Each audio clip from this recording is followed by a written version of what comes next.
what's up guys, and welcome to a review of a car that I've seen on the road pretty much every single day, but I've never driven. And I've been really curious about this car, and Calvin here has been nice enough to lend me the keys to his 2006 Infiniti G35 Coupe for a quick little spin here.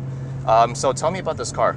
I got it 2 years ago, but basically I was looking at the G37 at the time, G37S, and also the Genesis.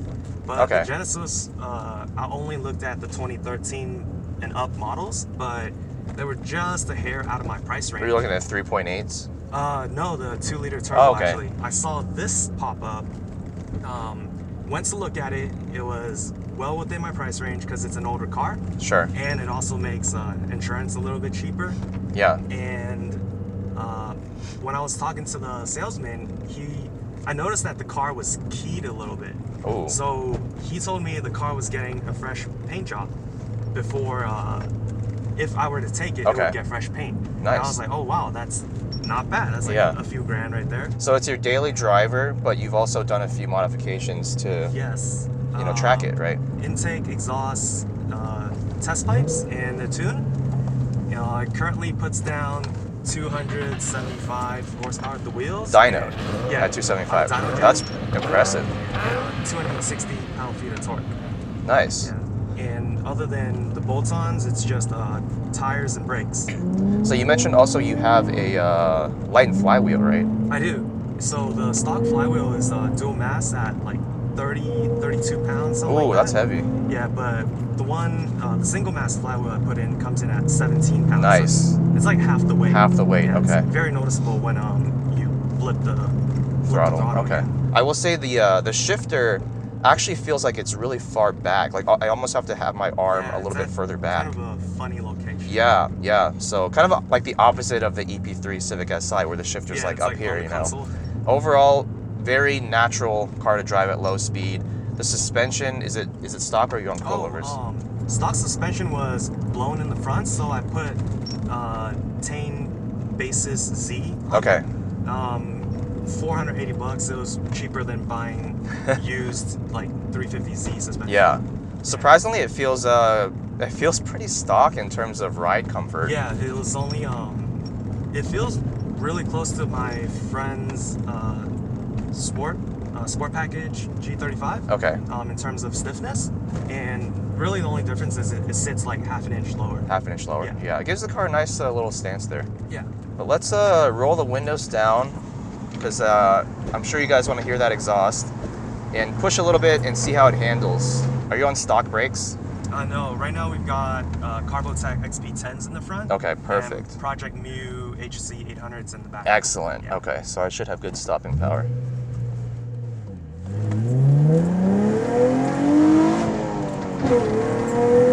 That is a nice sound.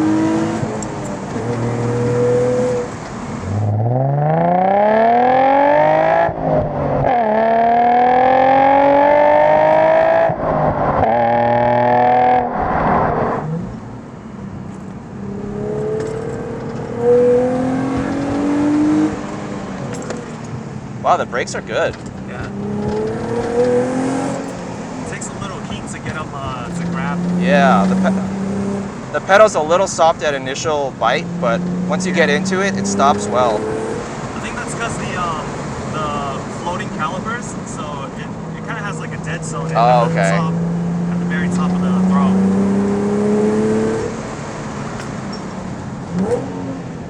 Yeah, I feel the light flywheel. Yeah. It's very responsive.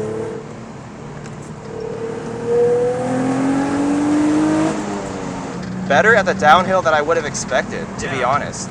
You can definitely feel the weight. It doesn't like go away or anything. Yeah. But it goes for a car this heavy. It goes, it stops, it turns. You feel that inertia when when you turn into a corner, but it's so predictable. Like you can feel the limit of adhesion on the tires really easily. Once it loads up, then it just kind of stays right there. Yeah, the steering's really good. I'm really impressed with that. That was a little taste on the downhill. I think this car is going to be better suited to the uphill, which I'm looking forward to, because I really like this road going uphill in cars with a good amount of torque. And even though this This engine, the VQ35DE, is kind of a rever in some ways. It revs to what, like a little over 7,000 RPMs? Yeah, 7,200. 7,200? When the limiter comes in. Okay. Yeah, even though it likes to rev, it's still got a pretty meaty torque band. The mid-range is pretty strong. Because peak torque, after the tune, the peak torque comes on at 4,500. 4,500, yeah. Okay. So from there all the way to redline. To redline. Yeah. So this engine, the VQ35DE, is pretty ubiquitous in Nissan and Infiniti cars of this era. There's been so many minor revisions to it, minor and major, I would say. But this one, since it is 06 G35, it has Nissan's variable valve timing on both the intake and the exhaust cams, right? Right, both sides. So it makes what, almost 300 horsepower, like 298? Yeah, they were rated at 298 from the factory. Okay, so pretty solid horsepower for the displacement. So you put a new short block in this engine after your original engine started burning a lot of oil, right? Right, so when I bought it, I read up on the car and knew that there's a chance the rev up has this oil consumption issue, which is burning like a quart every 1,500 miles or so. Okay. And I went and jumped on the extended warranty that's from Infiniti, okay. or Infiniti Nissan.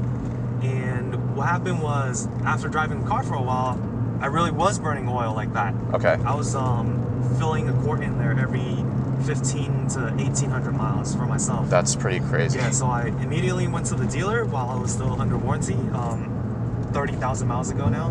Okay. And they did a oil consumption test, which what happens is they just change your oil and they seal off your drain plug and filler cap. Okay. And tell you to drive for like 2,000 miles and come back. So when I went back to the dealer, there was no oil on the dipstick when they pulled it. Oh wow! So it burned over a quart. Over a quart. Like their test period, which is like 2,000 miles ish. Yeah. So after that, it was just gave me a loaner and then new short block. Is that an official Infiniti-wide thing that they do, or is it just that specific dealership? It's a TSB for that issue, the oil consumption. Okay. Yeah. So anytime anyone with certain model cars goes in, which was the rev-up engines, they would run that oil consumption test, and if it comes back and burns more oil than the chart allows, they'd get a new short block. Gotcha. That's good to know for any prospective G owners. Yeah. Buy that extended warranty for sure, if you get an older car. Yeah. All right, let's try the uphill here and see how it does.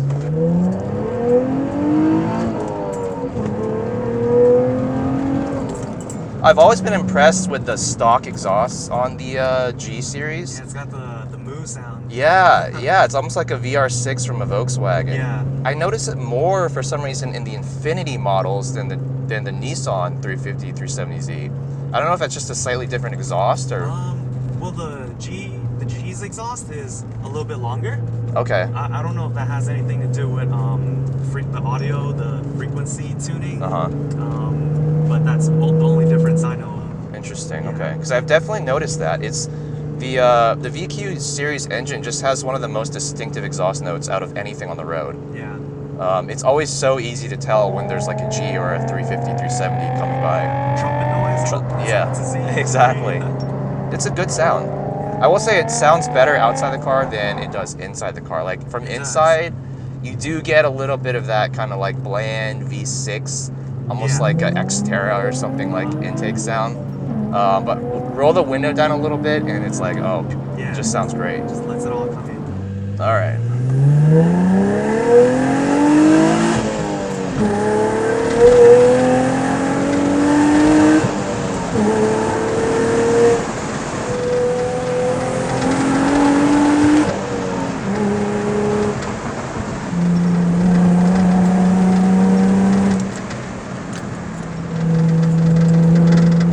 Rotates nicely on the throttle. It's pretty neutral actually. Yeah, like mid-corner, if I add throttle, it won't just understeer, it'll just pull it right around. Does this car have an LSD? Viscous, so not really. Okay. Yeah. It's on this car, it's probably worn out already, yeah? I swapped the fluid out like, I don't know, 10,000 miles ago. Okay. Yeah. I'm impressed with this car. Good to hear. It's kind of a similar feeling that I had when I reviewed a 370 for the first time. Yeah. Because it's just, nothing about the car really stands out, but everything is so competent about it. It's kind of good in like everything. Exactly. It's just not great at one thing. Right, like you're not going to get the turn-in of an S2000. Yeah. You're not going to get the power of like, say, like a 5.0 Mustang GT. Right. It's not going to rev as high as, you know, some Honda or whatever, but it's still more rev happy than, say, an LS Right. V8. So everything's kind of like in between. It's just like that, the 3.0 student. Exactly, yeah. 3.0, a solid B Yeah. plus. But you know what? That's like something that's it's not too common nowadays. Like a lot of Right. cars have their specific areas where they're really good, but Yeah. everything else it's very compromised. Right, right. This car in itself is a compromise, but because of that, it kind of puts it in like a kind of a unique segment of the market, especially on the used market now. Today, this is like what? Sub $10,000. 8 for something kind of nice. Yeah. condition. So you could cross shop this, I guess, with let's say an older 335i, or maybe just a 330i.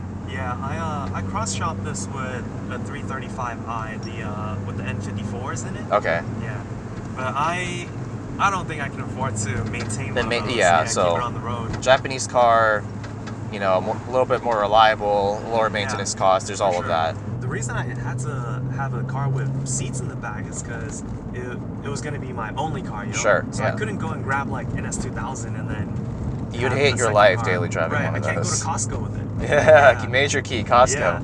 And this thing's like got a pretty decent trunk, right? The trunk is pretty small actually. Oh, but really? I use the back seat a lot if Oh, I okay. gotta get or carry things around.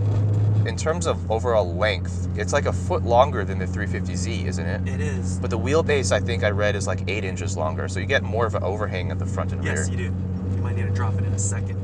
It's true. The It's in drone. Huh? that drone zone. Oh man, your flywheel is really responsive. Yeah, it took a while to get used to because of how heavy the stock flywheel was. I got used to like really stepping on the throttle to get heel toes. Yeah, yeah. But then once I had the lightweight flywheel in, it took me a while to adjust to the. Well, cutting the sensitivity. flywheel weight in half will do that to you. Yeah. It's the first time I've driven a car where I'm like, yeah, this car is super compromised, but I actually like that about it. Because usually when a car is compromised, it has some like major shortfall Yeah. that makes me just almost write it off completely. Uh-huh. But this car is like, you know, everything's still good enough. Like everything's still like a 7 out of 10 Right. to where like it's still enjoyable. Given like my situation where I had to just choose one car. Yeah. Like. Which that's the perfect thing. It this fits the was bill. a good choice. Yeah. I'd be curious to drive one of those like N54 powered like 335s from the same era, like one of the early ones, just to see how it compares to this. Because you can pick those up for dirt cheap now too. Yeah. I think Go ahead. roughly the same price range, like Yeah, like eight- under 8 to 10 grand. yeah, Right. something like that. This car kind of reminds me of that. Like, Yeah. you know, the whole sports sedan slash, you know, sport coupe 2+2. Like Sporty-ish sporty, car. Yeah. It's not going to win you any track battles against, you know, actual sports cars. Right, But it'll hang in there, and you'll have a good time with a smile on your face. And end of the day, you'll still be able to, you know, carry 4 people, maybe 2 people that you hate back there. Yeah, let their heads bump the glass. Yeah.